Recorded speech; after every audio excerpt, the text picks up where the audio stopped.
Hello বন্ধুরা, মেয়েরা ছুটির দিনে নতুন কিছু খেতে চাইলো, সেই জন্য আজ ধোসা বানাচ্ছি। একই খাবার খেয়ে ওদের আর ভালো লাগছে না।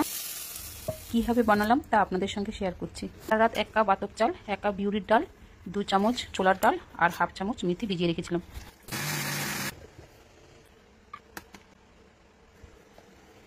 এখন এই ব্যাটারের মধ্যে একটু লবণ ও একটু জল দিয়ে ভালোভাবে মিশিয়ে 1 ঘন্টার জন্য রেখে দেব।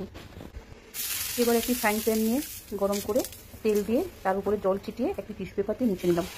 এবার ধোসার ব্যাটার দিয়ে একই দিকে চামচ দিয়ে ঘুরিয়ে ঘুরিয়ে তাওয়াতে ছড়িয়ে দেব। ধোসার উপরের দিকটা এইভাবে শুকিয়ে শুকিয়ে এলে উল্টে দিতে হবে।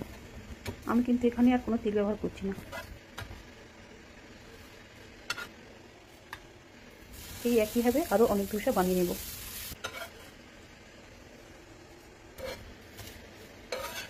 সর্ষে তেল দিয়ে ওর মধ্যে চিনি বাদামগুলো ভেজে নেব। ওই একই তেলে 4-5টা শুকনো লঙ্কা, 4-5 কুচি রসুনের টুকরো, একটা পেঁয়াজ আর 1 চামচ ছোলার ডাল ভেজে রাখলাম।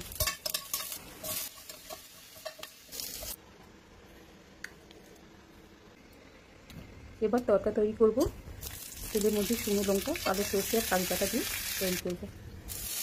একদম গরম অবস্থায় চাটনির মধ্যে এই তরকাটি দিয়ে দেবো, তবেই টেস্ট আসবে। শব্দ শুনেই বোঝা যাচ্ছে কতটা মুচমুচে হয়েছে।